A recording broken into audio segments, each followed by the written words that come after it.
भगवान विष्णु के छठे अवतार परशुराम। परशुराम एक महान योद्धा और ऋषि थे जो अपने उग्र स्वभाव और भगवान शिव के प्रति अपार भक्ति के लिए जाने जाते थे।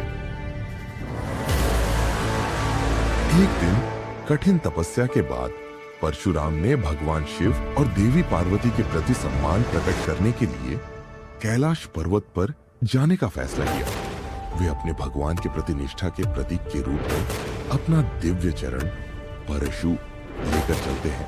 कैलाश पर्वत पर परशुराम ने पाया कि निवास के प्रवेश द्वार पर शिव और पार्वती के पुत्र भगवान गणेश पहरा दे रहे थे।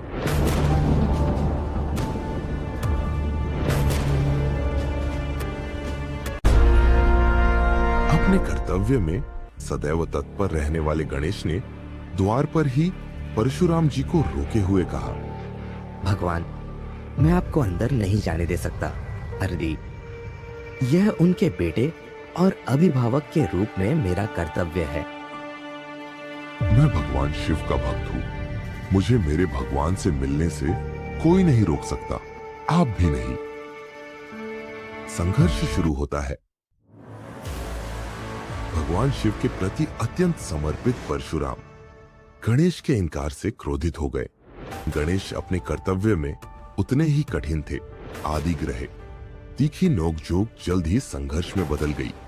क्रोध में उन्होंने गणेश को द्वंद्व युद्ध के लिए चुनौती दी। गणेश स्वभाव से चंचल होते हुए भी कम शक्तिशाली नहीं थे और उन्होंने चुनौती स्वीकार कर ली। परशुराम और गणेश के बीच भीषण युद्ध हुआ। गणेश ने अपनी शक्ति और चपलता का उपयोग परशुराम के कौशल और दिव्य हथियार से मेल खाने के लिए किया। हालांकि परशुराम कोई साधारण योद्धा नहीं थे। दैवीय क्रोध के क्षण में उसने गणेश पर अपनी कुल्हाड़ी फेंक दी। गणेश ये जानते हुए कि कुल्हाड़ी स्वयं भगवान शिव की ओर से एक उपहार थी, उपहार का सम्मान करने के लिए गणेश स्थिर खड़े रहे और कुल्हाड़ी को अपने ऊपर वार करने दिया। कुल्हाड़ी गणेश के दांत पर लगी, जिससे वह टूट गया।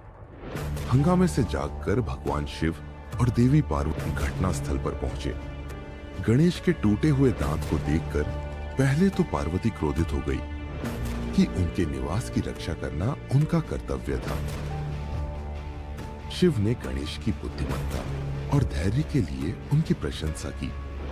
परशुराम ने भी गणेश को आशीर्वाद देते हुए उस दिन के बाद से गणेश का टूटा हुआ दांत उनकी प्रतिमा का एक महत्वपूर्ण हिस्सा बन गया, जो ज्ञान, बलिदान और बाधाओं को दूर करने की क्षमता का प्रतीक है।